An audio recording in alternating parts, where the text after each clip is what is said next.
I want to talk about four cultural paradigms. These are very interesting in the way that we might understand contextualization. And we'll spend some time in the first class on contextualization, some in the second. But as we talk about cultural paradigms, oftentimes people will not be aware that that these exist. You're aware oftentimes that somebody in China understands something different than you, or that somebody in Argentina may come at life different than you. And it's not just worldviews, but worldviews are shaped by our culture. So these four cultural paradigms are significant. The first is a guilt righteousness paradigm. This is the one that most of Western cultures, including America, lives in the most. Because of this guilt righteousness paradigm, we love the justice system, we love laws, we love consequences of laws. Therefore, we love the gospel as it's explained in Romans, and as Paul does a great job of using guilt righteousness language. So the guilty can become righteous. Okay, so we love the Romans road. We love Romans 3:23 and 6:23 and all these things that talk about our sin, which is a consequence of our sin is in the breaking the law is this, and this, and God as the judge can make it right, and so we love this guilt righteousness paradigm. We talk the Gospels out of the epistles mostly. In American, when you look at quote unquote plans of salvation, you'll see a lot of Paul written in to these messages of the gospel, and that's because America for a long time has been a guilt righteousness paradigm kind of culture. The second one is an honor shame culture. Honor shame can be understood particularly in the Far East, as in Japan, maybe even some of China, some parts of India work on honor shame. Some in the Middle East actually work on honor shame also. Honor in this culture is a commodity, just like wealth. If you gain honor, your family is considered to be better off. So you do not want to shame your family. You don't want to bring shame and therefore reduce the honor of your family.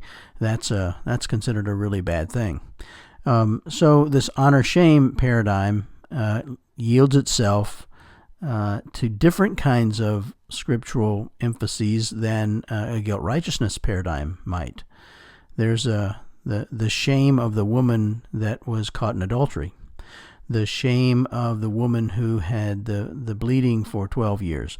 These are honor-shame issues that Jesus deals with. And if you're talking to someone in an honor-shame paradigm, culture, these stories speak very strongly to how Jesus dealt with a woman who was completely shamed, brought out basically naked in front of the square of people, mostly men, and accused, and how he dealt with her with compassion, and the others all left.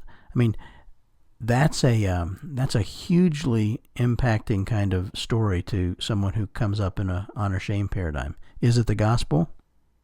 Well, that's for you to decide. Okay, clean unclean. Again, the story out of may also be the woman who was had the hemorrhaging for 12 years. That was a very unclean kind of thing. But so there are other the leprosy issues in Scripture are from clean unclean. This paradigm obviously deals with a physical nature of things. In this clean, unclean paradigm, you can see this a lot in the caste system in India and other parts of the world have this understanding of this group is clean, this group is unclean. These are the things that make you unclean. You can't do these things. Again, some also found in some Muslim countries.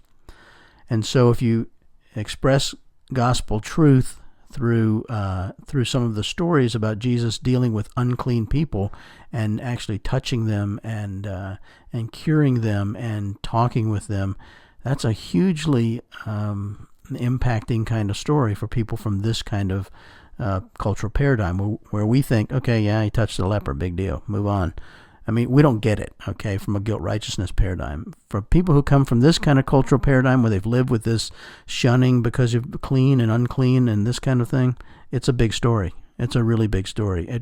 It portrays the heart of God to unclean people and how they can become clean when they're just pure out of options. The fourth is a fear-power paradigm. This one is could be very seen to be very strong in places like with totalitarian governments. Iran could be very much like this. Iraq was for a while. Russia has been, in the Soviet Union, living under fear and power for a long time. And so those who have power produce whatever they want and actually produce fear in other people to control them. And so when you deal with spiritual things, a lot of African countries deal with evil spirits and the spiritual darkness, and that is very much a fear-power paradigm because of the evil one looks to have a lot of power. It creates a lot of fear within people. Therefore, you may have witch doctors or voodoo things or other animism where, you capture the spirit and these kinds of things. So when you discuss the gospel in these cultures, to take stories where Jesus overcomes death, fascinatingly powerful, okay, where Jesus casts out demons, really understood in these fear-power kinds of paradigms. Really, that power over evil is really understood. Again, where in our guilt righteousness paradigm, we kind of go, neat story. I mean, that's really, wow, glad you could do that.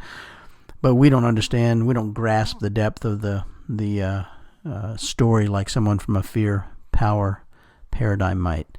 So here's a question. When you go on a missions trip to Africa, and you are in some country, Sierra Leone, I don't know, Liberia, somewhere, that's living under a fear-power paradigm, and you take along this little bracelet that has all the little different color beads out of which you tell the gospel story. Is it valid? Is it relevant to them? It may be authentic, but is telling the story of the gospel using the beads, which if you don't know that, we can discuss it in class. But I don't want to say it all right now so that you can begin to wrestle with that a little bit. Is it a valid way to express the gospel in a fear-power paradigm? Is there perhaps an invalid way to express the gospel in our contextualization process? Are there cultural paradigms that we may be in that make a certain way to express the gospel invalid or inappropriate? Let's discuss some of that and be ready to talk about our cultural paradigms and our contextualization in class. Thank you.